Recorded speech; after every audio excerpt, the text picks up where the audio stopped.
The story of cognates goes way back, like thousands of years ago, when our ancient languages started to change and become different.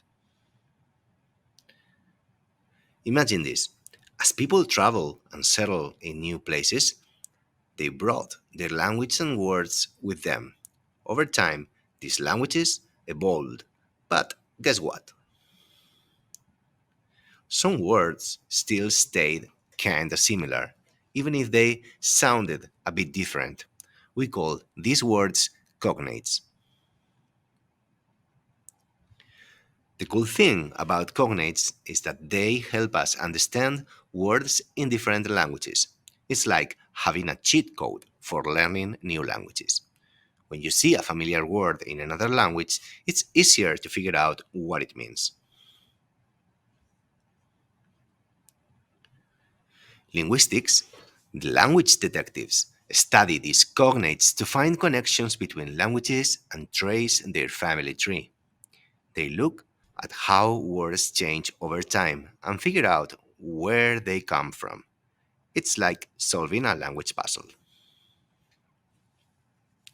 So, next time you are learning a new language, keep an eye out for cognates.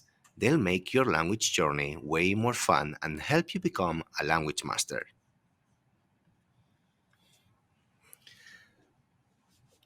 Stop for 1 second and think, how many words do you think you know in Spanish?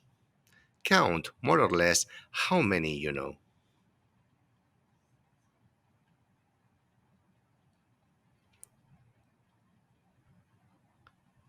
Now, let's study some cognates. Open your notebook and take some notes, please.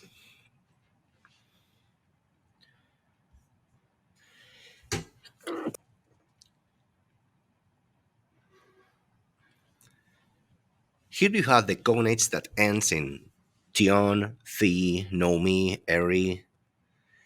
Those are cognates that have their equivalents, as you can see. So the ones that ends with tion, they will have their equivalents in Spanish in ción. For example, nation will be nación, or geography, instead of phy, you will write fia. So from geography, you will go to geografía.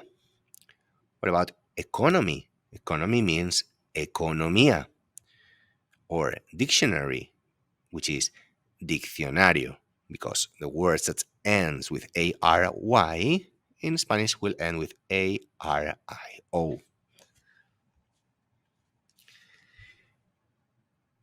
More endings for cognates.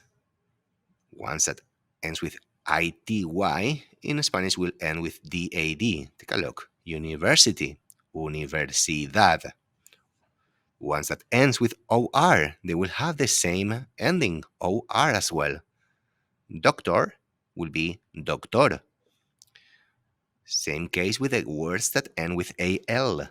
They will end the same way in Spanish as well, with an al. Animal, animal.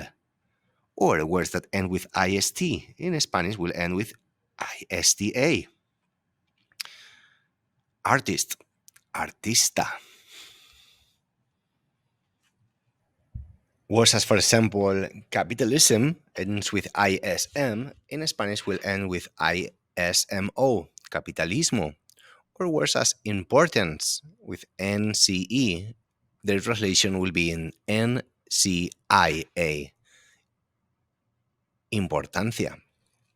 Or words as creative, ive, they will end with creativo or creativa if it's an adjective, right?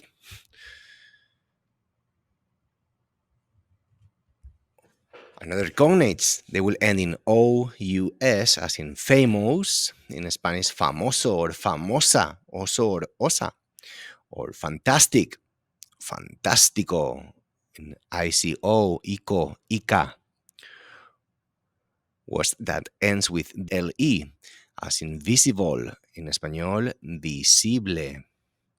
Or words that ends with nt, as in important, they will have the translation into importante, nte. And the last list of endings I want to show you are these ones: ID, ILE, and ATE. ID as in rapid, rápido, or rápida, IDO, IDA. Words as fragile, ILE, will end with IL in Spanish, frágil. And words that ends with ATE are going to be special because usually they are going to be verbs and they will have their translation into words that ends with AR, keeping the same root. Look at celebrate. In español, celebrar or celebrar. To finish this lesson, I'm going to show you some exercises that you can do on your own, okay? Um, just get familiar with those endings, okay? Those cognates. Study them first, please, and then do the exercises. You will find the answers in the same video. Stop the video if you need to go over your answers and complete the exercise that I'm proposing you with the answers I'm showing you in the next slides.